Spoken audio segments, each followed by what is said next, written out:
তারাবির নামাজ 20 রাকাত পড়া যাবে না, 8 রাকাত পড়তে হবে, আমাদের নবীজি নাকি 8 রাকাত নামাজ পড়তেন। হ্যাঁ, এই প্রশ্ন তো আমার ভাই বলছেনই আগে। মুসলমান ঠেলাঠেলি করার ব্যাপারে আমরা আজ মাশাআল্লাহ বড় ওস্তাদ। খুব ভালো করে শুনে রাখেন, যে 8 রাকাত তারাবি আদায় করবে সেও তারাবি পড়ছে, যে 20 রাকাত তারাবি পড়ছে তিনিও তারাবি আদায় করেছেন। রাসূল করিম সাল্লাল্লাহু আলাইহি ওয়াসাল্লাম তার তারাবির রাকাত সংখ্যা কত ছিল রমজানের বাইরে, এই বিষয়ে বিস্তারিত জানার জন্য ডক্টর খন্দকার আব্দুল্লাহ জাহাঙ্গীর একটা বই বের হয়েছে গত রমজানে। বই পাওয়া যাবে কোথায়? এই যে সামনেই বই আছে মাশাআল্লাহ। এখানে এই বইটা আছে কিনা জানি না। তারাবির রাকাত সংখ্যা তিনি সমস্ত হাদিসগুলো একত্র করে সেখানে আলোচনা করেছেন। 20 রাকাত তারাবি খলিফা ওমর ইবনুল খাত্তাবের যুগে সাহাবায়ে কেরাম পড়েছেন, বিশুদ্ধভাবে বর্ণিত। এবং সারা পৃথিবীর যে সমস্ত আলেমদেরকে আমরা সবাই সম্মান করি, ইবনে তাইমিয়া, ইবনুল কাইয়িম রাহিমাহুল্লাহ থেকে নিয়ে যতজন, তারা কেউই 20 রাকাতকে সুন্নাত বিরোধী বলার সাহস করেননি। কিন্তু আমরা মাশাআল্লাহ বাসের থেকে কুঞ্চি মোটা, আমরা 20 রাকাত তারাবির বলি এটা সুন্নাত বিরোধী কাজ। এ বিষয়ে লম্বা চড়া কথা বলবো না, শুধু এটুকু বলবো, তারাবি নফল নামাজ, যদি কেউ কম বা বেশও করে কোনো অসুবিধা। আর ইমাম মালিক রহমাতুল্লাহর মতো 36 রাকাতের কথাও আছে। মেন দেখার বিষয় হলো আপনি কতটা সুন্দরভাবে পড়তেছেন। 20 রাকাত তুফান মিল পড়ার চাইতে 4 রাকাত আস্তে আস্তে পড়লে সেটা বেশি উত্তম। কথা কি বুঝাতে পারছি? আমাদের রাকাত সংখ্যা নিয়ে আমরা বলেছিলাম তারাবির সালাত 8 না 20। বিষ্ণু ঈসা ইসলাম রমাদান কিংবা রমাদানের বাইরে 11 রাকাতের বেশি পড়তেন না, সেক্ষেত্রে 8 রাকাত পড়তেন তিনি। তারাবি বলেন বা কিয়ামুল লাইল বলেন, যেটাই বলেন, আর বাকি 3 রাকাত ছিল বেতের পড়তেন। পরবর্তীতে ওমরে ফারুকের সময়ে উনি সাহাবীদেরকে বিচ্ছিন্ন হয়ে রাত্রিবেলা মসজিদে নামাজ পড়তে দেখে একত্রিত করলেন, তখন থেকে 20 রাকাত চালু হলো। মসজিদে নববীতে, মসজিদুল হারামে আজও 20 রাকাত হয়। আমি আল আজহার ইউনিভার্সিটি থেকে ব্যাচেলর করেছি, সেখানেও 20 রাকাত হয়। তো যেহেতু এটা এবাদতের মাস, যত বেশি এবাদত করা যায় ততই ভালো। সাহাবারা 20 রাকাত করেছেন। সাহাবারা তো আমাদের চেয়ে ইসলামকে ভালো বুঝেছেন।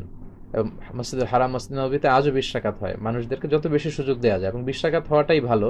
ফলে কারো যদি স্বাস্থ্য খারাপ লাগে সে চলে গেল, বা কিছুক্ষণ বিশ্রাম নিয়ে আবার অংশগ্রহণ করলো।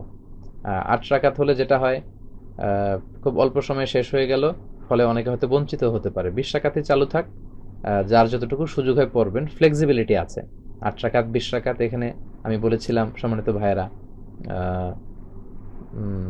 কোয়ান্টিটি ধর্তব্য না, মানে কয় রাকাত এটা বেশি গুরুত্বপূর্ণ না, গুরুত্বপূর্ণ কোয়ালিটি, কত ধীরস্থির ভাবে, কত স্মুথলি আপনি পড়ছেন। আলহামদুলিল্লাহ, আমি তো মালয়েশিয়াতে তারাবি পড়ি, কত চমৎকার ধীরস্থির ভাবে যে তারা পড়ে। মিশরে তারাবি পড়েছি, কত ধীরস্থির ভাবে পড়ে। হেরেম শরীফে কত ধীরস্থির ভাবে পড়ে।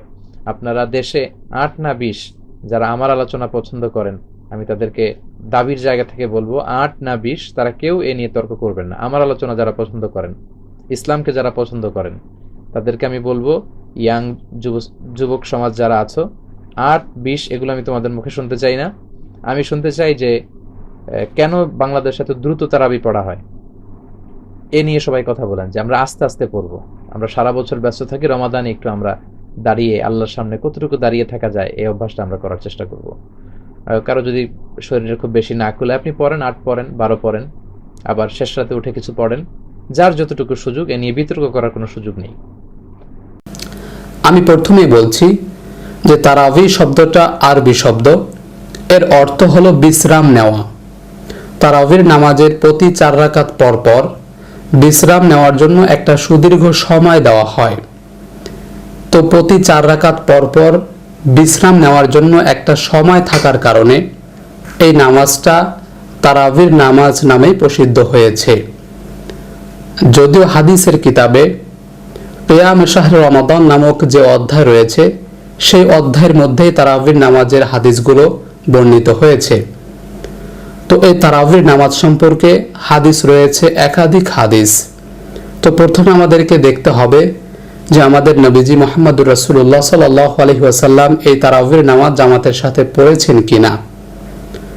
তো তো সহিহ বুখারীর মধ্যেই আমরা হাদিস পাই যে নবী করিম সাল্লাল্লাহু আলাইহি ওয়াসাল্লাম তার সুদীর্ঘ 23 বছরের নবুয়তি জিন্দেগিতে মাত্র 3 দিন সালাতুত তারাবি জামাতের সাথে আদায় করেছিলেন। 3 দিনের বেশি তারাবির নামাজ তিনি আদায় করেননি। 3 রাতের বেশি তিনি সালাতুত তারাবি জামাতের সাথে আদায় করেননি। এটাই হাদিসের মধ্যে পাওয়া যায়। তো নবী করিম সাল্লাল্লাহু আলাইহি সাল্লাম যেহেতু জামাতের সাথে তারাবির সালাত আদায় করেছিলেন, সেহেতু তারাবির সালাত জামাতের সাথে আদায় করা এটা সুন্নত, একা একাও আদায় করা যাবে। তো নবী করিম সাল্লাল্লাহু আলাইহি ওয়াসাল্লাম কত রাকাত তারাবির নামাজ আদায় করেছিলেন এই বিষয়টা সুস্পষ্টভাবে কোনো গ্রহণযোগ্য হাদিসের মধ্যেই বলা হয়নি। তো সাহাবায়ে কেরামদের মধ্যে, তাবেঈনদের মধ্যে এই সালাতুত তারাবির রাকাত সংখ্যা নিয়ে কিছুটা মতভেদ দেখা যায়। তবে হযরত ওমর রাদিয়াল্লাহু তাআলা আনহু তার সময়ে মসজিদে নববীতে 20 রাকাত সালাতুত তারাবি আদায় করার জন্য তিনি উবাই ইবনে কাব এবং তামিম আদ-দারি রাদিয়াল্লাহু তাআলা আনহুকে ইমামতি করার নির্দেশ দিয়েছিলেন। সমস্ত মানুষদেরকে একত্রিত করে 20 রাকাত সালাতুত তারাবি আদায় করার জন্য হযরত ওমর রাদিয়াল্লাহু তাআলা আনহু নির্দেশ দিয়েছিলেন। তো এটা হাদিসের মধ্যে যেমনি ভাবে পাওয়া যায়, এর বিপরীতে 8 রাকাত তারাবির সালাত ওমর রাদিয়াল্লাহু তাআলা আনহু উবাই ইবনে কাব এবং তামিম আদ-দারি রাদিয়াল্লাহু তাআলা আনহুকে পড়ানোর জন্য নির্দেশ করেছিলেন, এমন হাদিসও পাওয়া যায়। অতএব 8 রাকাত এবং 20 রাকাত উভয়টাই হাদিস থেকে সাব্যস্ত হয়, কোনোটাকেই অস্বীকার করা যায় না। দুইটা হাদিসের মানই একই, দুইটা হাদিসের সনদের মান একই, কোনোটাকেই অস্বীকার করা যায় না। বলতে পারেন তাহলে একাধিক মত কেন হলো? যেহেতু নবী করিম সাল্লাল্লাহু আলাইহি ওয়াসাল্লামের আমলে নবী করিম সাল্লাল্লাহু আলাইহি সাল্লাম কত রাকাত জামাতের সাথে তারাবির সালাত আদায় করিয়েছিলেন এটা সুস্পষ্টভাবে কোনো হাদিসেই বর্ণিত হয়নি।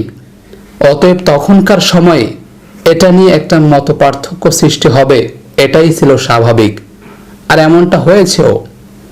হাদিসের মধ্যে তারাবি সম্পর্কে যতগুলো হাদিস পাওয়া যায় সেখান থেকে আমরা দেখতে পাই